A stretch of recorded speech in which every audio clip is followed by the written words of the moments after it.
ನಮಸ್ತೆ. 21/4/2026 ಮಂಗಳವಾರ.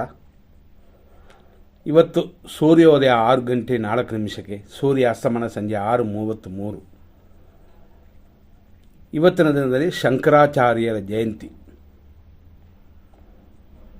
ಮತ್ತು ಇವತ್ತಿನ ದಿನದಲ್ಲಿ ಇರುವಂಥ ತಿಥಿ ಪಂಚಮಿ, ಅಂದರೆ 5ನೇ ತಿಥಿ.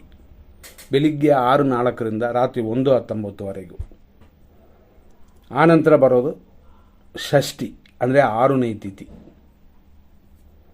ಇವತ್ತಿನ ನಕ್ಷತ್ರ ಮೃಗಶೀರ್ಷ, ರಾತ್ರಿ 11:58ವರೆಗೂ, ಹೆಚ್ಚು ಕಮ್ಮಿ 12 ಗಂಟೆ ಅಂತ ಇಟ್ಕೊಳ್ಳಿ. ಆನಂತರ ಬರೋದು ಆರುದ್ರ ನಕ್ಷತ್ರ. ಮೃಗಶೀರ್ಷ ನಕ್ಷತ್ರ ಇರುವ ಅಂದರೆ ಬೆಳಗ್ಗೆಯಿಂದ ರಾತ್ರಿ 11:58ವರೆಗೂ ಕಾರ್ಯಸಿದ್ಧಿ ಉಂಟು. ಆದರೂ ಮೃಗಶೀರ್ಷ ನಕ್ಷತ್ರ ಮಿಥುನ ರಾಶಿಯವರು ಸ್ವಲ್ಪ ಆರೋಗ್ಯದ ಕಡೆ ಗಮನ ಕೊಡೋದು ಉತ್ತಮ. ಆನಂತರ ಅಂದರೆ ರಾತ್ರಿ 12 ಗಂಟೆ ಮೇಲೆ ಶುಭಕರವಾಗಿಲ್ಲ. ಮರಣವೂ ಕಾರ್ಯನಾಶವೂ ಉಂಟು, ಆದ್ದರಿಂದ ಎಚ್ಚರ. ಇವತ್ತು ಮಧ್ಯಾಹ್ನ 1 ಗಂಟೆವರೆಗೂ ಚಂದ್ರನು ವೃಷಭ ರಾಶಿಯಲ್ಲಿರುತ್ತದೆ. ಆಮೇಲೆ ಮಿಥುನ ರಾಶಿ ಸ್ಟಾರ್ಟ್ ಆಗುತ್ತೆ. ಅಂದರೆ ಬೆಳಗ್ಗೆ 6:04 7:34ವರೆಗೂ ಮೃಗಶೀರ್ಷ ನಕ್ಷತ್ರ 1ನೇ ಪಾದ.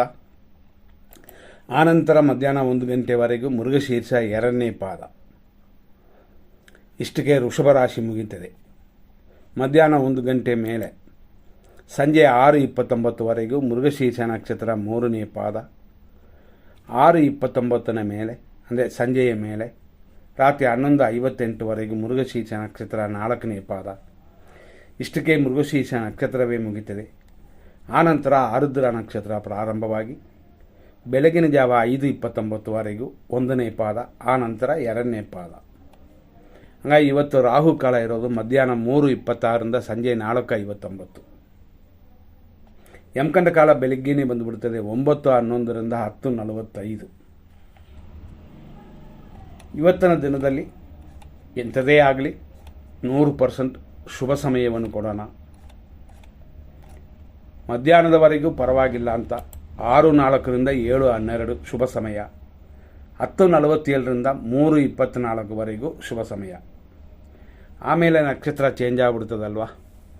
6 ಗಂಟೆ 1 ನಿಮಿಷ ಸಂಜೆಯ ಮೇಲೆ ರಾತ್ರಿ 9:24ವರೆಗೂ. ಆನಂತರ ರಾತ್ರಿ 10:54 11:07 11:57 ನೆಕ್ಸ್ಟ್ ಬೆಳಗ್ಗೆವರೆಗೂ ಶುಭವಾಗಿರುತ್ತದೆ. ತಿಳಿದು ನಿಮ್ಮ ಕಾರ್ಯಗಳನ್ನ ಯಾವುದು ಬೇಕೋ ನೋಡ್ಕೊಂಡು ಮಾಡಿ. ಒಳ್ಳೆ ಟೈಮ್ ಕೊಟ್ಟಿದ್ವಿ. ಈಗ ಕೆಟ್ಟ ಟೈಮ್ ನೋಡೋಣ. 100% ಬೆಳಿಗ್ಗೆ 7:14 8:41ವರೆಗೂ ನಕ್ಷತ್ರ ವಿಷಘಟಿಕಾ ಕಾಲವಿದೆ. ಆನಂತರ ಅಂದರೆ 8:34 ಮೇಲೆ 9:24ವರೆಗೂ ದುರ್ಮುಹೂರ್ತ. ಒಳ್ಳೆಯ ಕಾರ್ಯಗಳಿಗೆ ತಕ್ಕಂಥ ಸಮಯವಲ್ಲ. ಇನ್ನು ದುರ್ಮುಹೂರ್ತ ಮುಗಿದಿಲ್ಲ. ಅಷ್ಟರಲ್ಲೇ 9:11 10:45ವರೆಗೂ ಯಮಕಂಡ ಕಾಲವಿದೆ. ಮಧ್ಯಾಹ್ನ 3:26 ಸಂಜೆ 4:59ವರೆಗೂ ರಾಹುಕಾಲ. ಮಧ್ಯಾಹ್ನ 3:57 ಅಂದರೆ ರಾಹುಕಾಲ ಇನ್ನೂ ಮುಗಿದಿಲ್ಲ. ಅಷ್ಟರಲ್ಲೇ ಮೃತ್ಯುವನ್ನು ಸ್ಟಾರ್ಟ್ ಆಗಿ ಸಂಜೆ 5:59ಕ್ಕೆ ಹೆಚ್ಚು ಕಮ್ಮಿ ಸಂಜೆ 6 ಗಂಟೆಗೆ ಮುಗೀತದೆ. ರಾತ್ರಿ 9:26 10:52ವರೆಗೂ ವಿಷಕಾಲ. ರಾತ್ರಿ 11:09 11:55ವರೆಗೂ ದುರ್ಮುಹೂರ್ತ.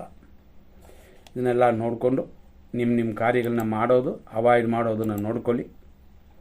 ಮುಂದಿನ ಸಂಚಿಕೆಯಲ್ಲಿ ನೋಡೋಣ. ಧನ್ಯವಾದಗಳು.